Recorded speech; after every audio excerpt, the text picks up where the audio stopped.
السلام علیکم ورحمۃ اللہ وبرکاتہ۔ نحمده ونستعینه ونستغفره ونؤمن به ونتوکل علیہ ونعوذ باللہ من شرور انفسنا ومن سیئات اعمالنا من يهده الله فلا مضل له ومن يضلله فلا هادي له ونشهد أن لا إله إلا الله وحده لا شريك له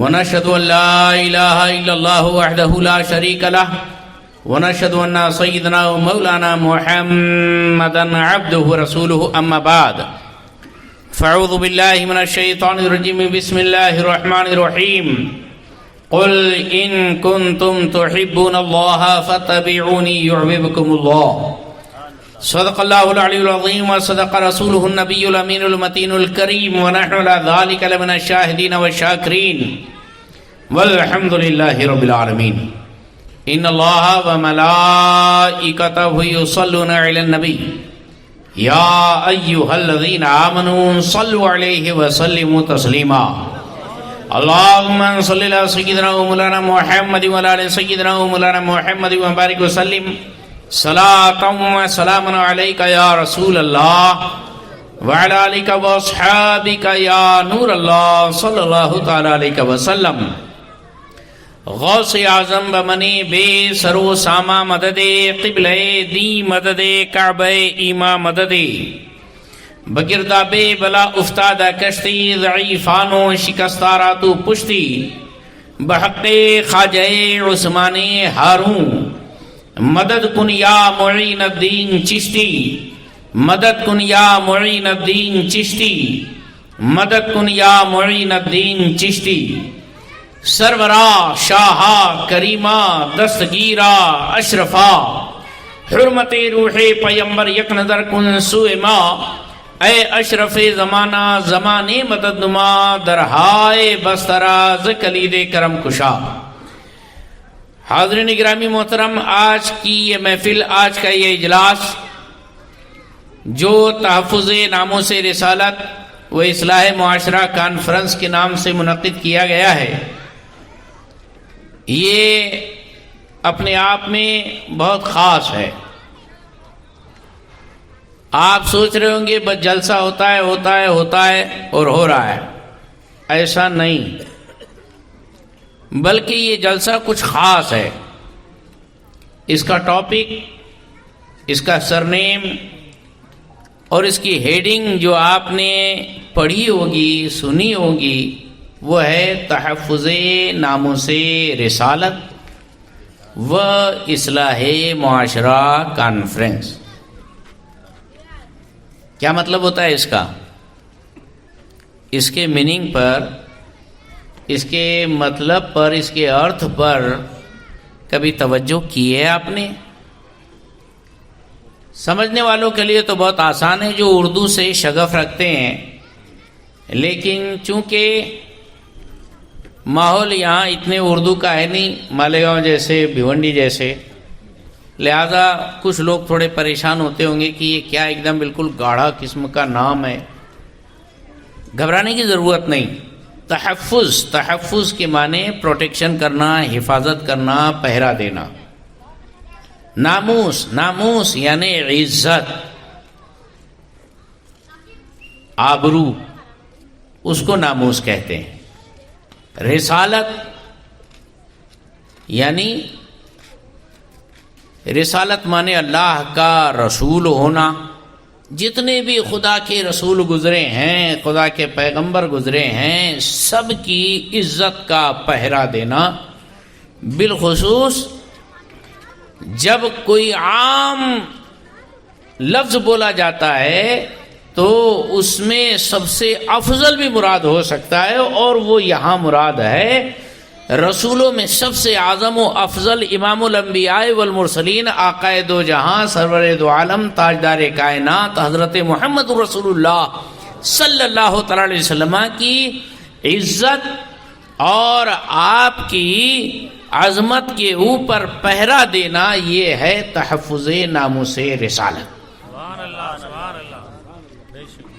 تو جہاں حضور پاک صلی اللہ علیہ وسلم کی عزت و ناموس کی حفاظت کا درس یہاں ہوگا، وہیں اصلاح معاشرہ یعنی ہمارا سماج، ہمارے سماج کے اندر جو برائیاں گھس آئی ہیں، چاہے وہ عقیدے کے حساب سے ہو، چاہے وہ عمل کے حساب سے ہو، ہر حساب سے واشنگ کرنا، ہر حساب سے ورالنگ کرنا، ہر حساب سے فنیشنگ کرنا، یہ آج کے اس جلسے کا مقصد ہے۔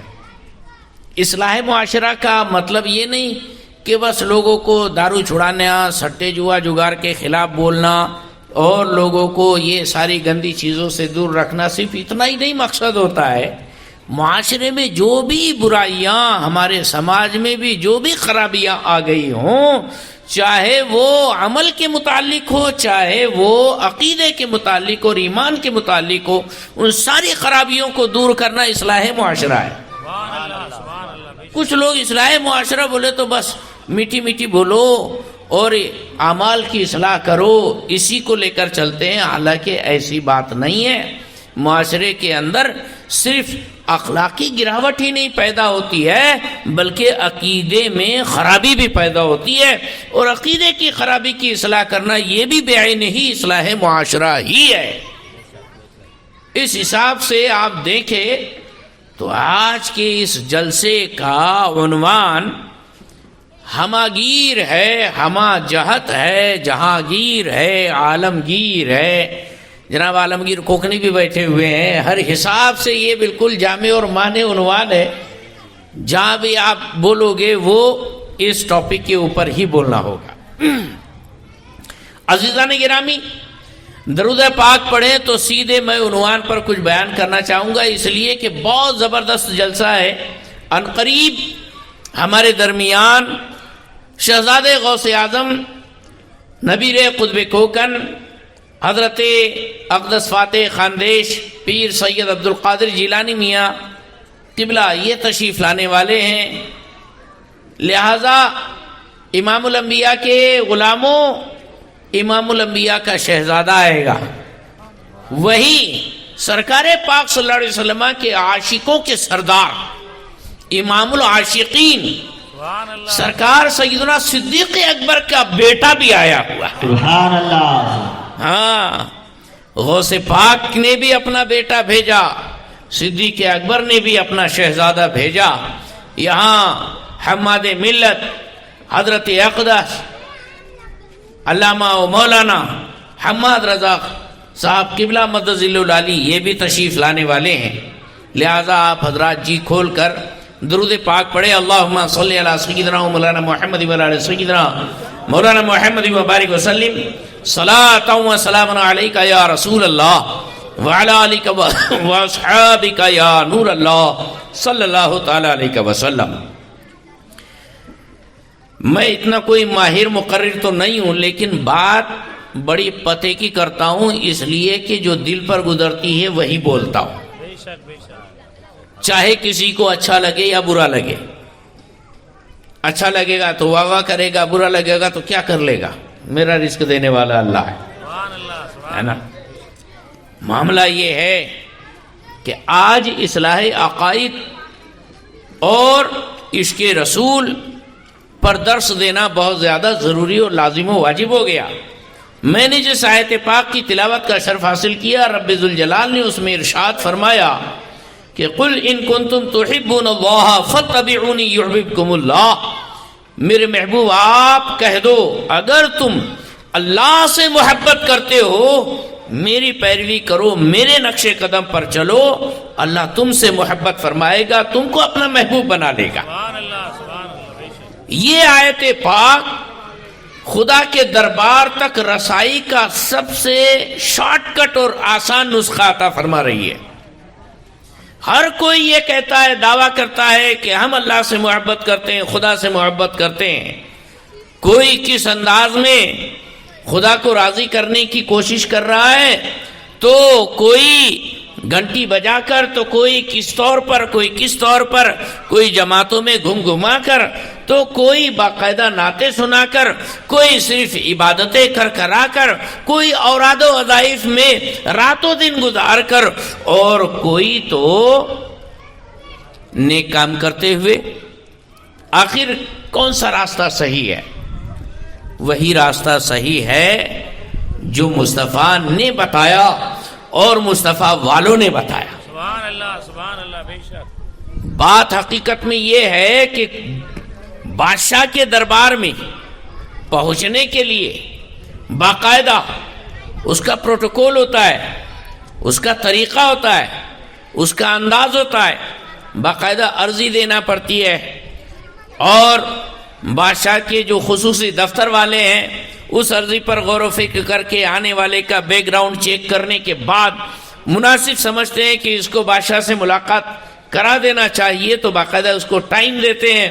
اس ٹائم پر وہ دربار میں آتا ہے، باقاعدہ جو شاہی آداب ہے وہ بجا لاتا ہے، اور پھر بادشاہ کی بارگاہ میں اس کو باریابی کا شرف حاصل ہوتا ہے۔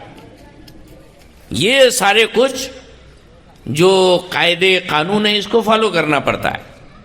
لیکن اگر کوئی سوچے راجہ کے پاس تو پہنچنے کا، لہذا کیا ضرورت ہے عرضی دینے، کیا ضرورت ہے اتنے سارے پروٹوکول کو فالو کرنے، سارے قاعدے قانون کو کا پالن کرنے کی ضرورت کیا ہے؟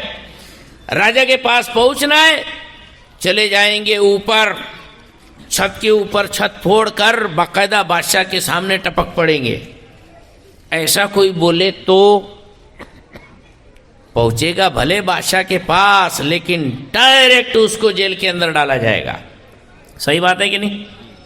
کوئی بولے یار ایسا نہیں، ایسا کرتے اپن سیند لگائیں گے، سرنگ لگائیں گے، سرنگ لگاتے لگاتے لگاتے راج محل کے نیچے سیاہسن کے پاس بالکل ایسا بالکل کھڈا کر کے نیچے سے اگیں گے اور بادشاہ کو سلامی پیش کریں گے۔ راجہ اس سے خوش ہوگا کیا؟ نہیں، اس کو بھی فوراً پکڑ کے لاک اپ میں ڈالا جائے گا، اور وہ 3rd ڈگری پڑے گی اور وہ زبردست ٹھکائی ہوگی کہ حالت جام ہو جائے گی۔ صحیح بات ہے نا؟ کوئی اگر بولے نہیں نہیں نہیں اتنا سب کچھ نہیں کرنے کا، راج دربار کا مین دوار جب کھلا رہے گا، باہر ہی سے گوپن کے اندر بڑے سے گلیل میں بیٹھا کر ایسا کھینچیں گے ڈائریکٹ راجہ کے اوپر دھڑام سے جا کے گرے گا۔ یہ بھی پہنچنے کا ایک راستہ ہے، لیکن کیا اس انداز میں پہنچنے والے کو بادشاہ انعام دے گا؟ ہاں، ویلکم کہے گا، کم ہیئر کہے گا؟ نہ، بلکہ فوراً آرڈر دیا جائے گا، جتنے سنتری ہوں گے سارے سب کچھ آ کے اس کو فوراً کیپچر کریں گے، لے جا کر جو اس کی ٹائر میں پھنسا پھنسا کے ٹھکائی ہوگی وہ تو آپ جانتے ہو۔ سمجھ میں ہی بات؟ کیا پتہ چلا؟ بادشاہ کے دربار میں وہی آدمی سرخرو ہو سکتا ہے، باریاب ہو سکتا ہے، عزت پا سکتا ہے، بادشاہ کی خوشی حاصل کر سکتا ہے، جو اس کے بتائے ہوئے طریقے کو فالو کرتے ہوئے دربار میں آئے۔ صحیح بات؟ ہر کوئی چاہتا ہے کہ ہم خدا کو راضی کر لیں، خدا کو راضی کر لیں، خدا کو راضی کر لیں۔ اگر کوئی اپنے من سے بنائے ہوئے طور طریقے کے ساتھ اگر خدا کی بارگاہ میں پہنچنے کی کوشش کرے گا کہ چلو ایک نہیں لاکھوں مان لیے جائیں، چلو اس کو نہیں اس کو مان لیا جائے، نہیں ایسا نہیں ویسا کر لیا جائے، نہیں اللہ کے سوا پھر رسول اللہ کو بھی چھوڑ دیا جائے اور صرف اللہ ہی اللہ کرتے چلے جائے، بتاؤ صاحب یہ جو اپنے من کے بت انہوں نے بنا کے رکھے ہیں، ایسی سوچ وچار دھارا کے ساتھ کوئی خدا کی دربار میں پہنچنا چاہے گا تو پہنچ پائے گا؟ پہنچنے سے پہلے ہی عذاب کے فرشتے پکڑ لیں گے، مرنے کے پہلے ہی وہ اس کو جو اپنی اپنی صورت شکل دکھائیں گے، تو کوئی سنڈاس میں مرے گا اشرف علی تھانوی کی طرح، تو کوئی کہاں جا کے اوندا چتا مرے گا پتہ نہیں۔ سمجھ میں ہی بات؟ لہذا پتہ چلا کہ خدا کے دربار میں اسی انداز میں پہنچنا ہے جیسے اللہ نے فرمایا۔ صحیح بات ہے کہ نہیں؟ پیر صاحب تشریف لائے ہوئے، سید عبد القادر جیلانی میاں، حضور حماد میاں تشریف لائے ہوئے ہیں، بڑی آرزو ہے آپ کی، دعوت آپ کرو آپ کرو آپ کرو، ٹھیک ہے دعوت کی آپ نے، بڑے بڑے سیٹ مہا پونجی پتی لوگوں نے بھی دعوت کی. ایک ایک دعوت 10-10 ہزار 20-20 ہزار 30-30 ہزار کی. طرح طرح کی مٹھائیاں، طرح طرح کے پکوان، رنگ برنگی، بالکل دسترخوان سجا ہوا ہے. خانے نعمت بنا دیا. پیر صاحب کو بیٹھا دیا.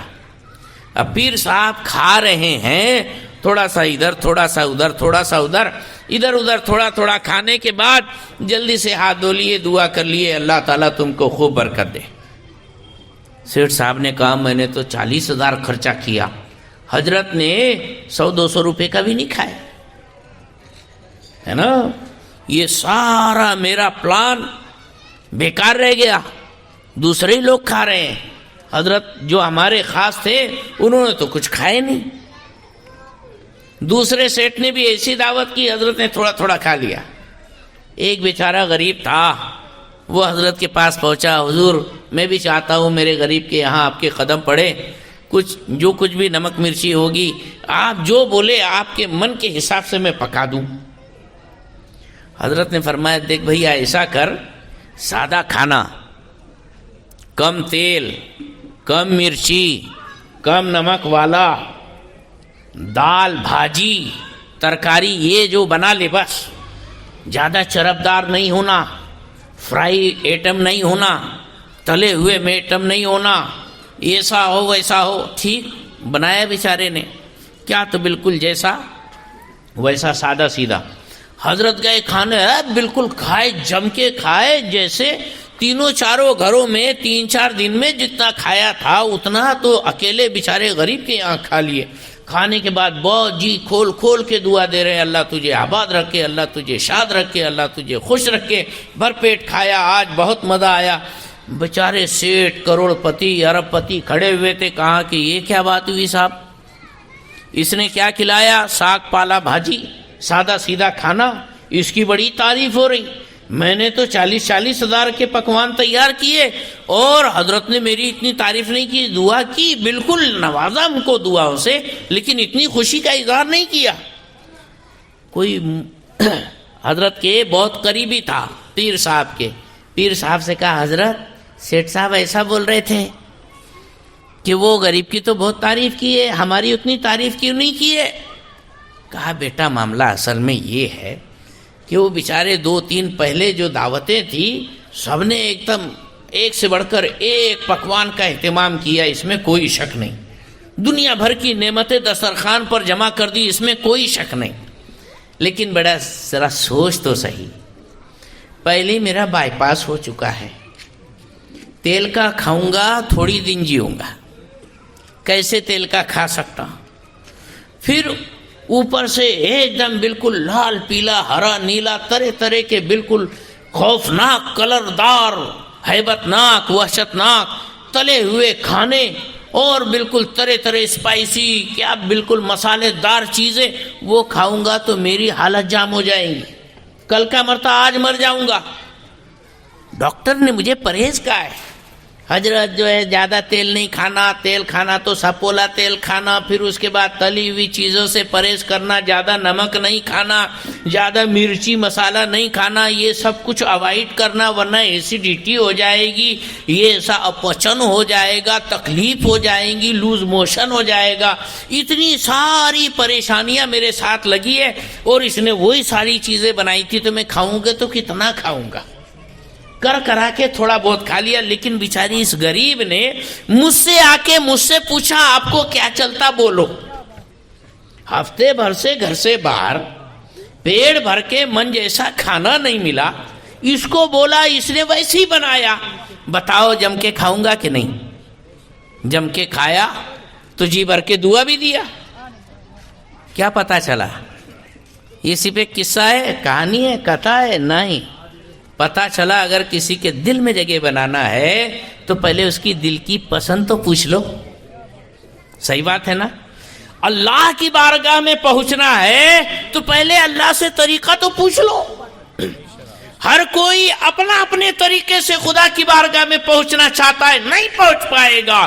پہنچے گا وہی جو خدا کے طریقے پر عمل کرتے ہوئے خدا کی بارگاہ میں پہنچنے کی کوشش کرے گا، اور وہ یہ ہے کہ خود اللہ نے فرمایا، اعلان کروایا مصطفیٰ کے ذریعے، قل ان کنتم تحبون اللہ فاتبعونی یحببکم اللہ، کہہ دو تم اللہ سے محبت کرتے ہو، میری پیروی کرو، اللہ تمہیں محبوب بنا لے گا، تم سے محبت کرے گا۔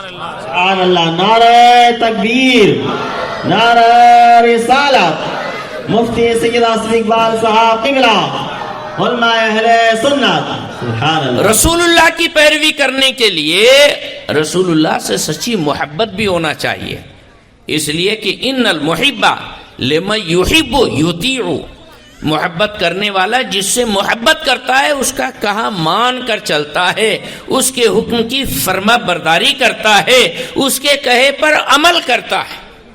اب آپ اندازہ لگائیے، عشق رسول، محبت رسول جتنی زیادہ ہوگی ویسے ہی تعمیل شریعت آپ کے لیے آسان ہو جائے گی، اور جہاں عشق رسول میں کمی تو پھر عمل شریعت پر کرنا مشکل۔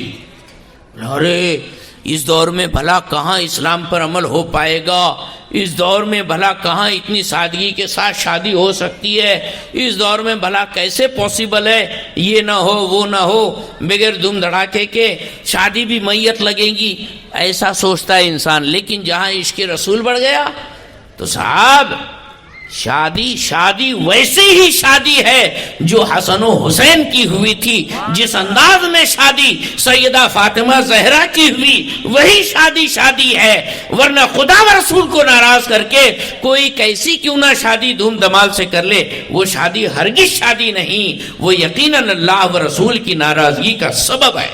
بے شک بے شک، عشق رسول کے اوپر سب کچھ ڈیپینڈ کرتا ہے۔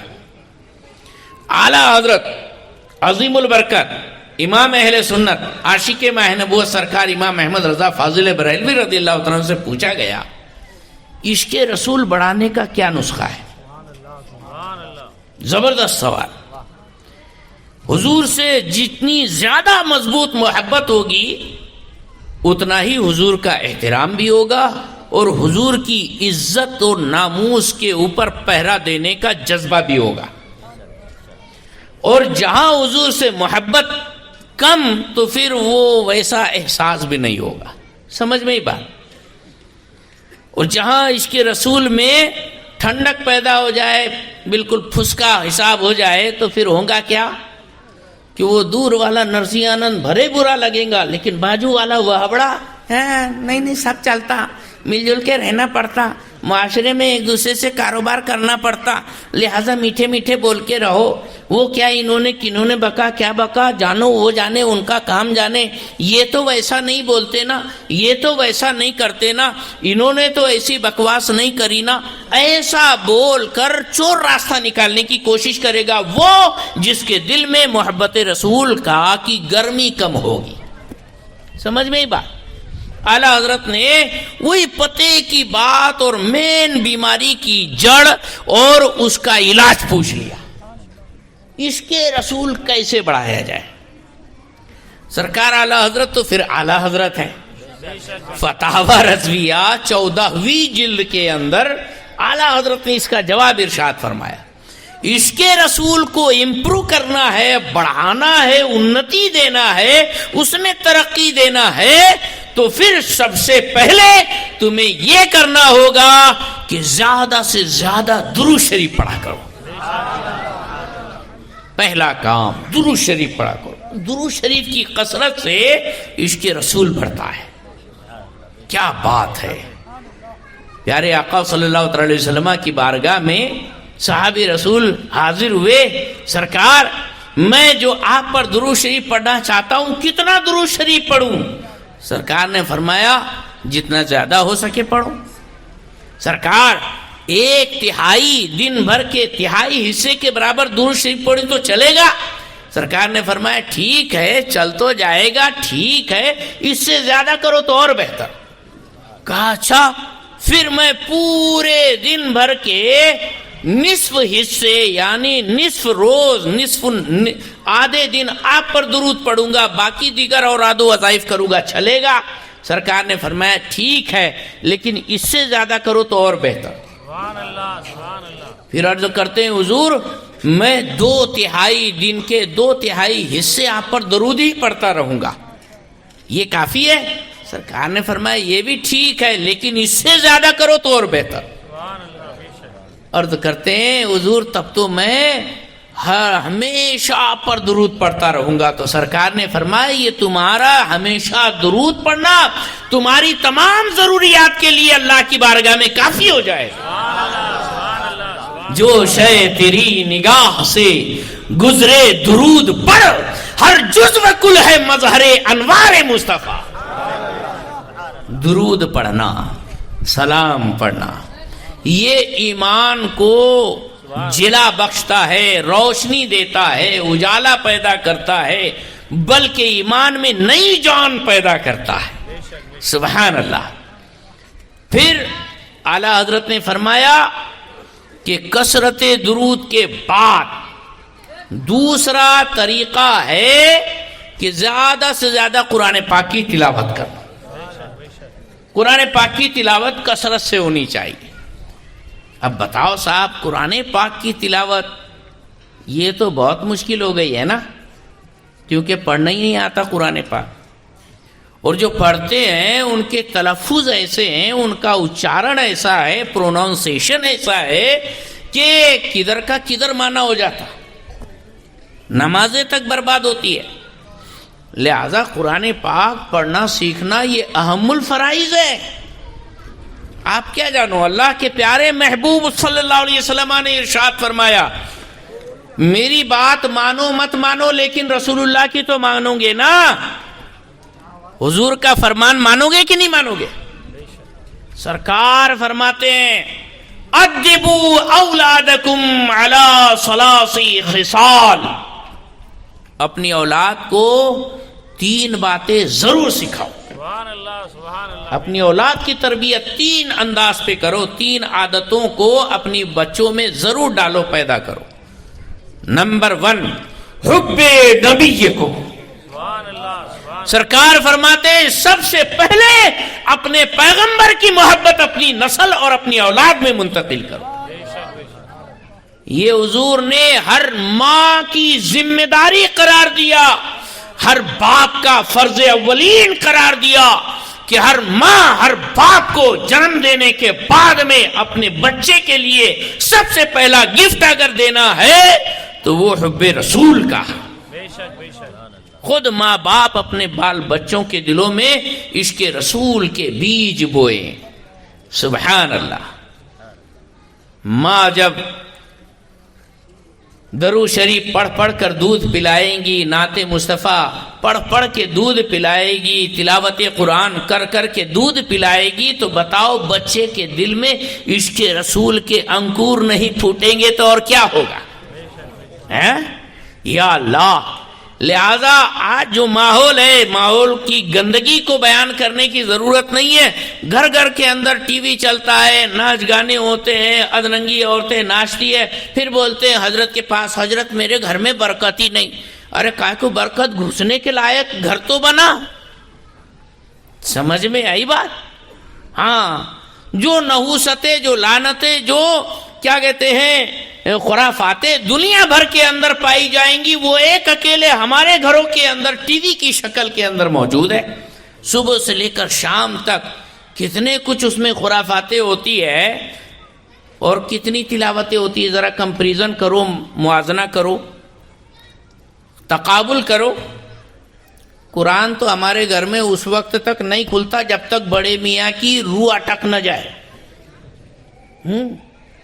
جب روح اٹک جاتی بہت زیادہ حیران ہو جاتے کہ یار بڑے میاں کو تو پڑے پڑے بیٹ کے اوپر کیا کہتے تکلیف ہو گئی، تو اب بولے لاؤ قرآن شریف نکالو۔ وہ دھول سے بالکل وہی ٹی وی کے اوپر جو رکھا ہوا رہتا ہے قرآن شریف کا ایک کپا بنا رہتا ہے، وہاں میں سے قرآن شریف نکالتے اس میں سے پھونک پھونک کے، کیونکہ ہاتھ لگائیں گے تو ہاتھ گندا ہو جائے گا نا۔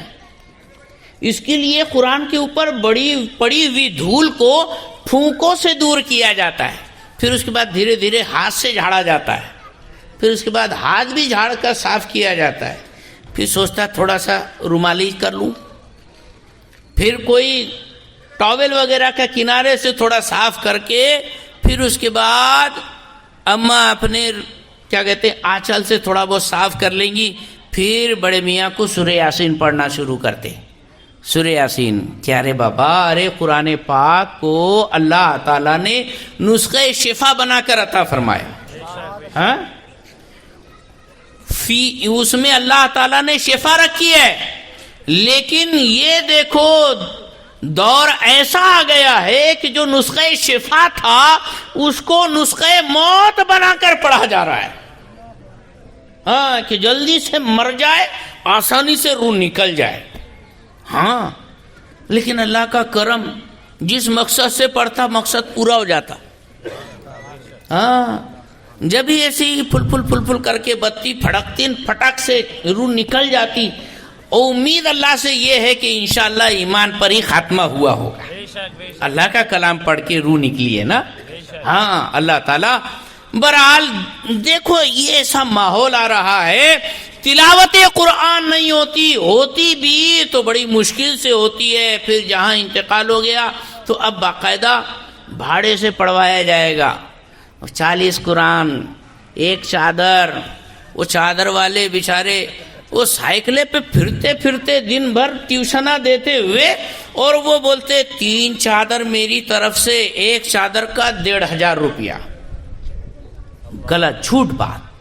ارے 40 قرآن بلا کون پڑھنے کو تیار ہے بلا؟ کس نے پڑھ لیا؟ اور وہ بھی 3 چادر یعنی 120 قرآن. کوئی تو بولتا 100 چادر. ارے باپ رے، 100 چادر بولے تو کتنے ہو گئے؟ 100 کو 40 سے ضرب دے دو، 400 کہ 4000؟ 4000 قرآن پڑھے کیا اتنا؟ ارے اللہ اللہ اللہ بھی 4000 بار نہیں بولا ہوگا اس نے. تو یہ جو خرافاتیں نہیں ہونا چاہیے.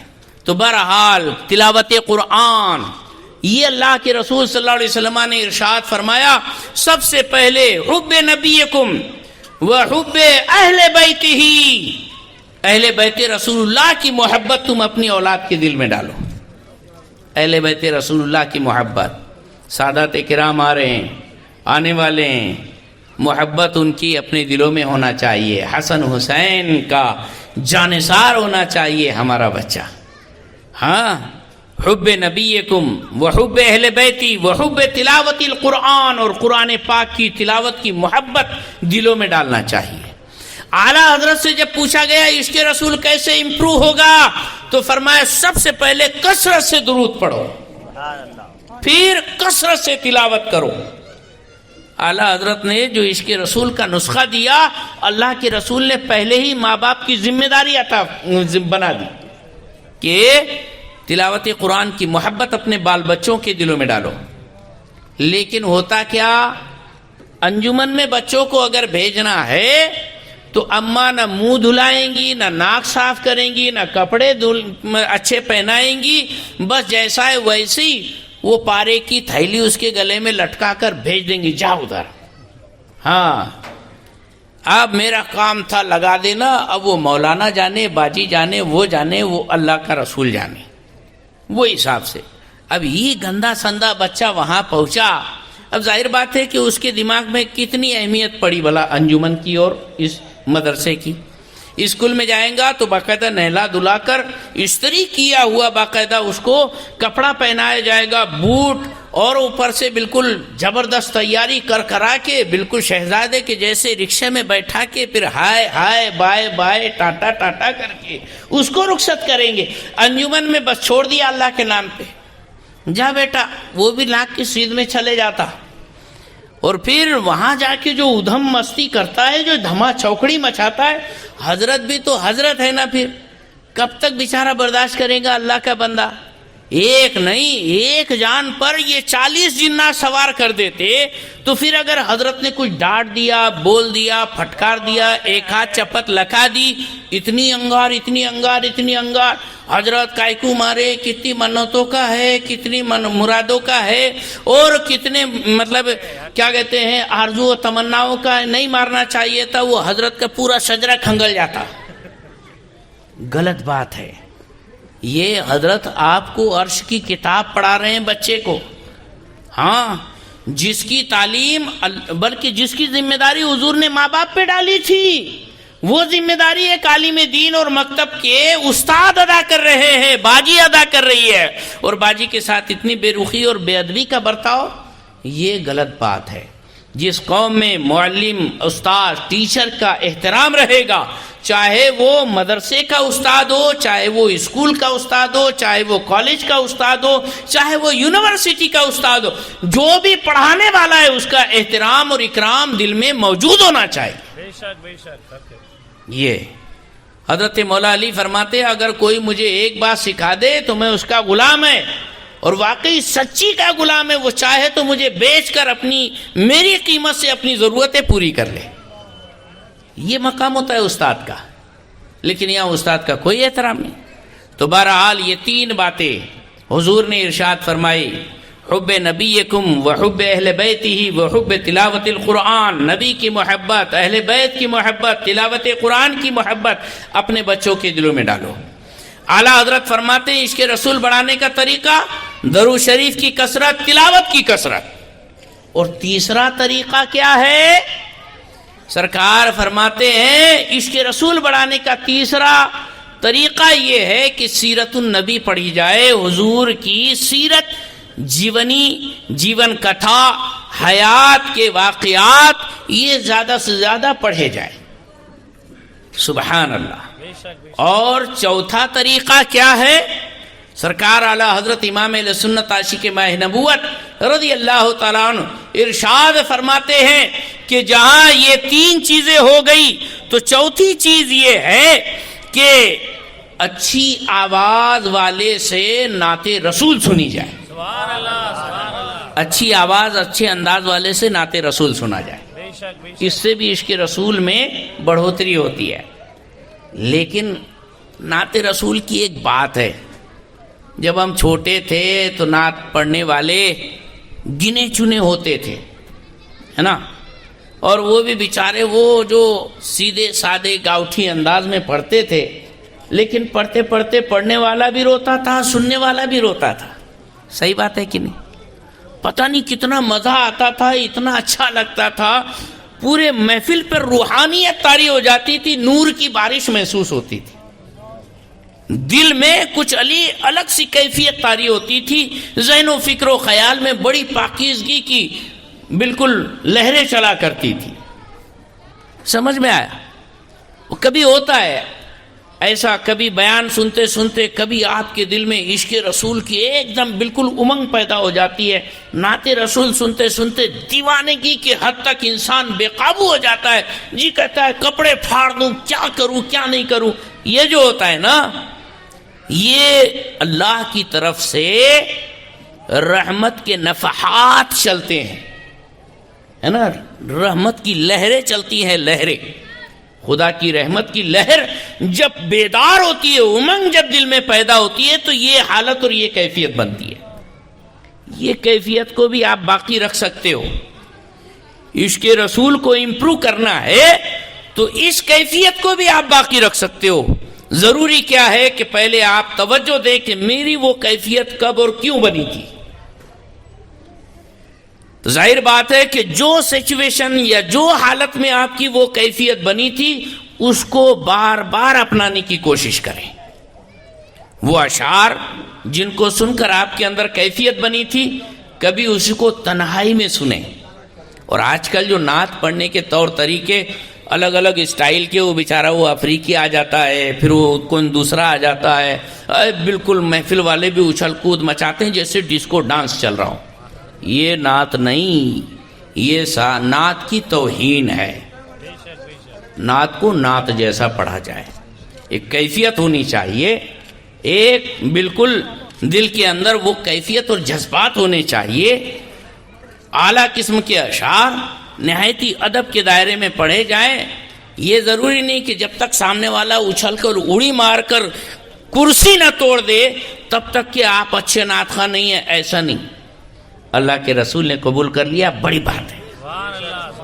ہاں، اور یہ بھی ضروری نہیں کہ بھئی داد دینے کے لیے بالکل آؤن، بالکل ایک ساتھ، بالکل مدنی والا سوڑا، یہ سوڑا وہ سوڑا، یہ اڑا رہے کود رہے پھاند رہے، یہ سب آداب محفل کے خلاف ہے.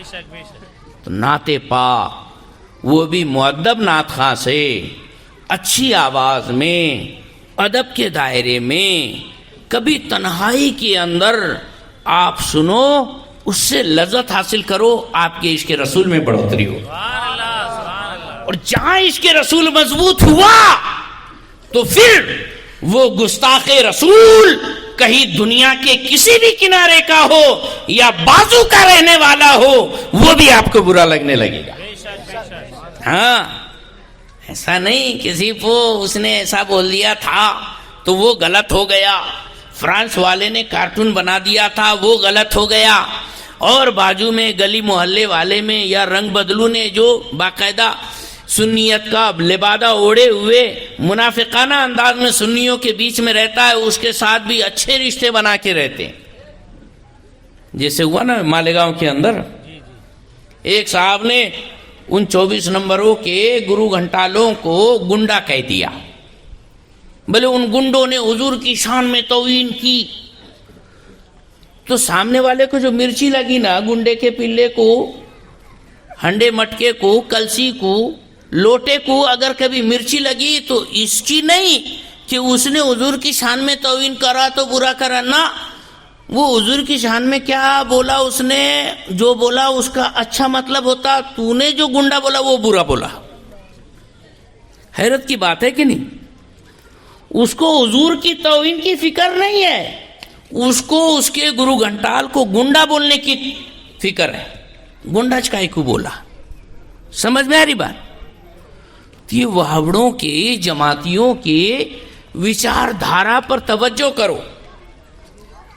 رسول اللہ صلی اللہ علیہ وسلم کی شان میں جو توہین بکواسے کی گئی اس کے بارے میں ان کو کوئی بھی احساس نہیں ہوتا، کچھ بھی ان کے دل کے اندر جذبہ بیدار نہیں ہوتا، کچھ بھی ان کو دوبارہ سوچ بچار کرنے کی ضرورت نہیں محسوس ہوتی. گنڈا بولا تو کائے کو گنڈا بولا، وہ بیچارے کی رگڑ گھڑ چالو ہے، اپنے والے بھی اس کو لتڑ رہے ہیں، دوسرے والے بھی لتڑ رہے ہیں. لیکن صاحب سچی بات تو یہ ہے کہ اتنا حسین موقع ہے کہ اس نے بولا کہ گرو گھنٹالوں کو اشرف علی تھانوی، قاسم نانوتوی، خلیل احمد امبیٹوی اور کیا کہتے ہیں رشید احمد گنگوہی، ان کو گنڈا کائی کو بولے. اس کا اعتراض تھا، سیدھا بتا دیے ہوتے بھائی اس کی وجہ سے گنڈا بولے. کیا انہوں نے کیے معلوم؟ دوسرا کوئی بولتا ہے تو آپ باقاعدہ مظاہرے کرتے ہو، سب کچھ کرنے کے لیے تیار ہو، لیکن آج بھی ان کی کتابیں چھپتی ہے.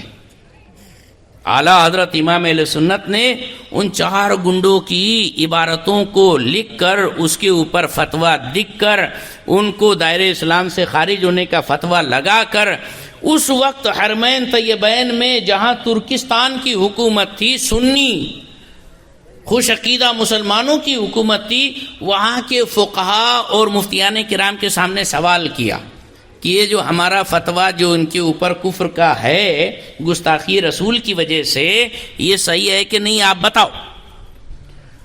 33 مفتیوں نے، حرمین طیبین کے 33 مفتیوں نے اس پر انتہائی جذباتی انداز میں اپنی تقریریں، تائیدیں، حمایتیں لکھ کر باقاعدہ مہر لگا کر سائن کر کے اعلیٰ حضرت کو پیش کی کہ آپ کا جو فتویٰ ہے کہ حضور کی شان میں انہوں نے یہ توہین کی اور اس کی وجہ سے یہ اسلام سے نکل گئے، بالکل صحیح ہے، کریکٹ ہے، یو آر رائٹ. اعلیٰ حضرت نے وہ سارے 33 تائیدوں، تصدیقوں، تقریضوں کو جمع کر کے اپنے فتوے کے ساتھ میں باقاعدہ مجموعہ تیار کر کے کتابی شکل میں چھاپا. اس کا نام تھا حسام الحرمین. کیا نام ہے؟ حسام الحرمین، حسام یعنی تلوار. اپنے خطیب صاحب کا نام حسام الدین ہے. حسام الدین بولتے، حسام الدین نہیں ہے نا، حسام لفظ ہے، عربی لفظ. تو بہرحال حسام الحرمین یہ نام رکھا. تو جس میں یہ وابڑے جو ہے بولنے لگے نہیں انہوں نے کیا ہے کہ وہ اردو عبارت کو عربی میں ڈھال کر باقاعدہ وہاں عربستانیوں کے سامنے رکھا تھا تو غلط ترجمہ کیا تھا. حالانکہ ایسی بات نہیں. وہ 4 گرو گھنٹالوں کی عبارت آپ کے سامنے پیش کرتا ہوں، حوالہ آپ کے سامنے پیش کرتا ہوں. آپ بھی اردو جانتے نا، مالیگاؤں والے تو بہت ماہر ہیں، بھیونڈی والے تو اور بھی ماہر ہیں. دیکھو پہلی عبارت تھی قاسم نانوتوی کی، تحذیر الناس کتاب اس نے لکھا ہے. اس کے اندر اس نے لکھا کہ اگر بالفرض حضور کے بعد بھی کوئی نبی آ جائے تو خاتمیت محمدی میں کوئی فرق نہیں پڑتا. کیا مطلب ہوا اس کا؟ کیا سمجھے آپ نے اس کا مطلب؟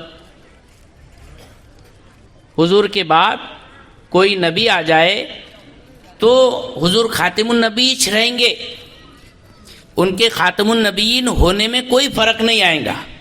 اس کا یہ مطلب ہوا. آپ نے اس سے یہ مطلب سمجھے کہ نہیں سمجھے؟ یہ ایسی بولنا چاہتا ہے نا کہ اگر بالفرض حضور کے بعد بھی کوئی نبی آ جائے تو خاتمیت محمدی میں کوئی فرق نہیں پڑتا. ارے بے وقوف، جو چیز ہو ہی نہیں سکتی تو کیسے بول رہا تو؟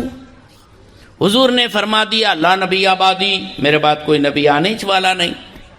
اللہ رب العزت نے فرما دیا ما کانا محمد ابا احد من رجالکم ولکن رسول اللہ وخاتم النبیین، آخری پیغمبر میں نے حضور کو بنا کر بھیجا.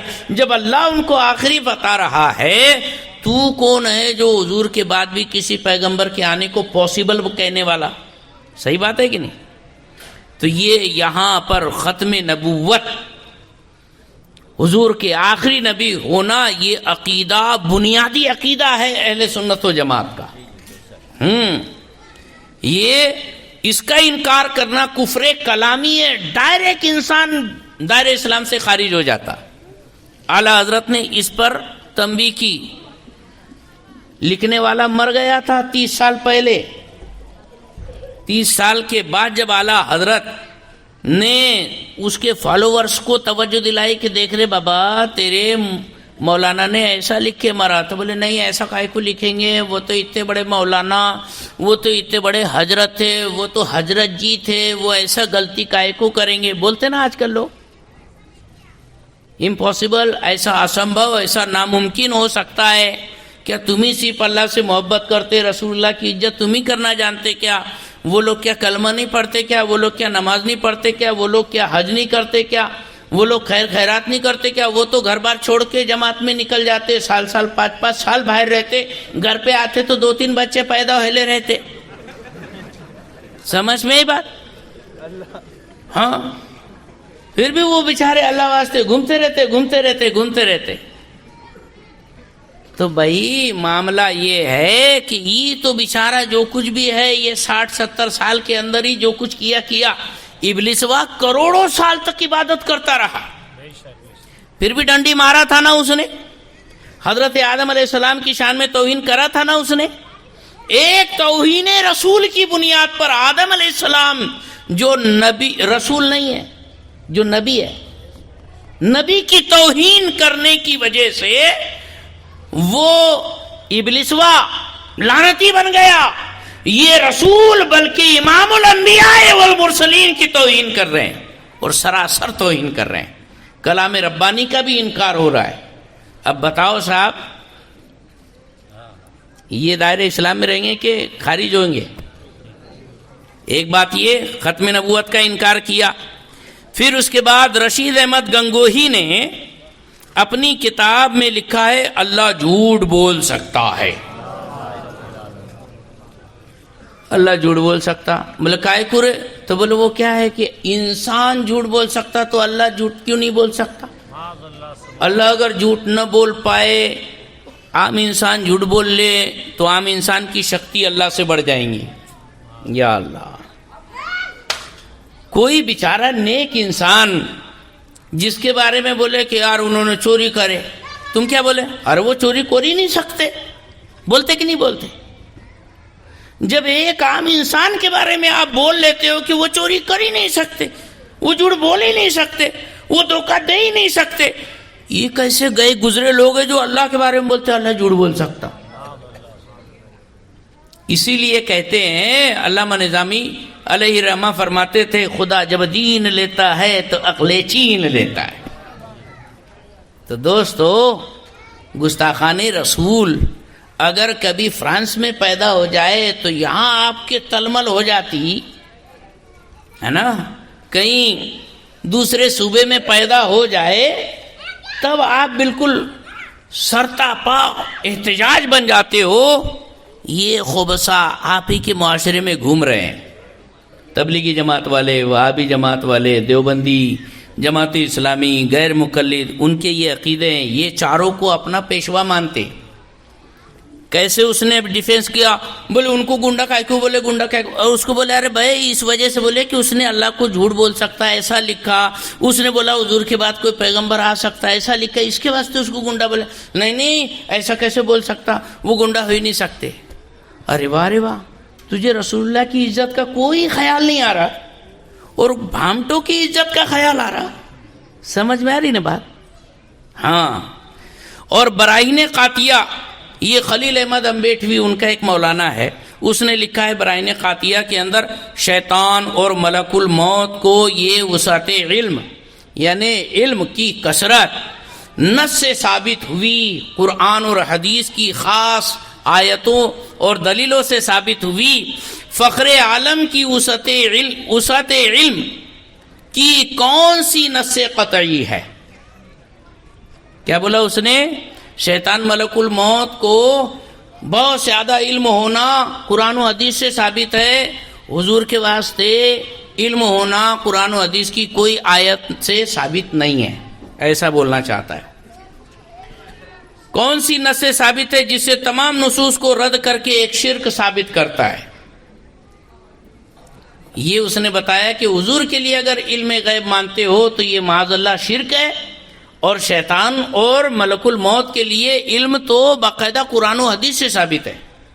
حضور کے لیے شرک ہو جا رہا ہے اور شیطان ملکوت کے لیے باقاعدہ ثابت بھی مان رہا اور وہ قرآن و حدیث سے ثابت مان رہا ہے. ایسا عقیدہ یہ لوگ رکھتے ہیں جس میں ظاہراً یہ سمجھ میں آیا کہ انہوں نے شیطان اور ملک الموت کا علم حضور کے علم سے بڑھ کر مانا. بتاؤ صاحب، اس میں حضور کی توہین ہے کہ نہیں؟ ہاں، جبکہ اللہ تبارک و تعالیٰ نے اپنے محبوب کو علم کے خزانے عطا فرمائے. ہاں، یہ کہتا ہے کہ حضور کے علم پر کوئی دلیل نہیں، جبکہ ہم کہتے ہیں وَعَلَّمَكَ مَا لَمْ تَكُنْ تَعْلَمْ، یہ قرآن پاک کی آیت دلیل ہے نا. الرحمن علم القرآن خلق الانسان وعلمہ البیان، یہ قرآن کی آیت دلیل ہے. وَمَا هُوَ عَلَى الْغَيْبِ بِضَنِينٍ، یہ آیت پاک حضور کے علم غیب پر دلیل ہے. لیکن دیدے کور کو کیا آئے نظر کیا دیکھے. پھر دیکھیے چوتھی خاص توجہ ہے، یہ بہت اہم بات چل رہی ہے. آپ کو جماعتیوں سے کیوں دور ہونا چاہیے، اس کی وجہ اشرف علی تھانوی نے اپنی کتاب حفظ الایمان میں لکھا کہ آپ کی ذات مقدسہ پر علم غیب کا حکم کیا جانا یعنی حضور کو علم غیب والا جاننا، یہ اگر بقول زید صحیح ہو تو دریافت طلب امر یہ ہے کہ اس غیب سے مراد بعض غیب ہے کہ کل غیب، کہ حضور کو پورا اللہ کے جیسا برابر علم پورا غیب کا ہے کہ اللہ سے کم ہے. اگر بعض علوم غیبیہ مراد ہے، اور یقیناً ہمارا عقیدہ ہے کہ حضور کو اللہ برابر علم نہیں ہے، اللہ کے علم میں سے تھوڑا علم ہے، سمجھ میں آیا. لیکن وہ تھوڑا کتنا؟ ہم کہتے ہیں وہ تھوڑا پوری مخلوق کے علم کے سامنے ایسا ہے، ساری مخلوق کا علم ایک قطرہ، حضور کا علم سمندر. سبحان اللہ سبحان اللہ. اتنا ہے، ما کانا و ما یکون، ایسا علم ہے حضور کا ساری مخلوق میں سب سے زیادہ اور اللہ کے بعد سب سے زیادہ. بعد از خدا بزرگ تو یہ قصہ مختصر یہ ہم سنیوں کا کہنا ہے. تو وہ کہتا ہے کہ اگر یہ اللہ کے مقابلے میں تھوڑا علم ہے تو ایسا اس میں حضور کی کیا تخصیص؟ ایسا علم تو زید، عمر، بلکہ ہر صبی و مجنون، بلکہ جمیع حیوانات و بہائم کے لیے بھی حاصل ہے، معاذ اللہ۔ یعنی حضور کو جیسا بعض علم ہے ویسا ہر صبی یعنی بچہ، مجنون مانے پاگل، حیوانات یعنی جانور، بہائم یعنی درندے، جنگلی درندوں، سب کو حاصل ہے ایسا علم جیسا حضور کو۔ بتاؤ اس میں توہین ہوئی کہ نہیں؟ اگر اس کو صرف گنڈا کہہ دیے اس کے گرو گھنٹالوں کو تو اتنی مرچی لگی، یہاں اس نے حضور کو کیا بولا کہ حضور کے جیسا علم تو پاگل کو بھی ہے، حیوان کو بھی ہے، جانور کو بھی ہے، درندے کو بھی ہے، بچے کو بھی ہے۔ اس میں حضور کی توہین نہیں ہوئی کیا؟ یہ احساس کب بیدار ہوگا؟ جب حضور سے محبت ہمارے دلوں کے اندر رسی بسی ہوگی۔ لہذا اس محبت رسول کو مضبوط کرو۔ جب یہ رشتہ مضبوط ہوگا تب توہین رسول کرنے والوں کے کیا انجام ہوتے ہیں؟ اللہ اکبر! کہ اگر کبھی سامنے پورے گرو گھنٹالوں کا گرو گھنٹال، گنڈوں کا مہا گنڈا بھی اگر آ جائے، ابو جہل، تو ننے حضرت معاذ اور معوذ جیسے 9 سال کے بچے بھی ایسے مہا گنڈے کو بالکل ریت کر پھینک دیتے ہیں۔ ہاں، صرف عشق رسول مضبوط ہونا چاہیے۔ تو دوستان گرامی، یہی لو کو بڑھانے کے لیے اس محفل کا انعقاد کیا گیا ہے، جس کا نام رکھا گیا تحفظ رسالت و اصلاح معاشرہ کانفرنس۔ الہ العالمین کی بارگاہ میں دعا ہے ہمارے سلیم بھائی کے والد جناب راج محمد مرحوم اور ان کے والدہ مرحومہ شمع بی کو کروٹ کروٹ جنتی عطا فرمائے، جن کی برسی کے موقع پر یہ حسین سی محفل انہوں نے سجائی ہے، اور مرحومین کی بے حساب و کتاب مغفرت فرماتے ہوئے جنت میں اعلیٰ مقام عطا فرمائے۔ عشق رسول کی لو بڑھانے کے لیے آپ کے واسطے انہوں نے سورت سے ایک بہترین ناطخہ کو بلایا ہے، جو مسلک اعلیٰ حضرت کا ترجمانی کرتا ہے اور مسلک اعلیٰ حضرت کی مبلغی بھی کرتا ہے۔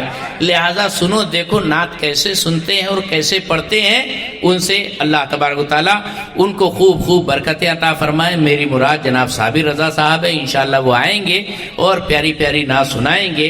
اللہ تبارک و تعالیٰ ہم کو کہنے سننے سے زیادہ عمل کرنے کی توفیق رفیق عطا فرمائے۔ لہذا دور والے گستاخ رسول کو تو جو بھی گستاخ رسول ہے وہ غلط ہے، لیکن بازو والا، آس پاس والا، رشتے والا، ان کو بھی آپ نے گستاخ رسولی سمجھنے کا، ان سے زیادہ محبت نہیں بڑھانے کا، ہے نا۔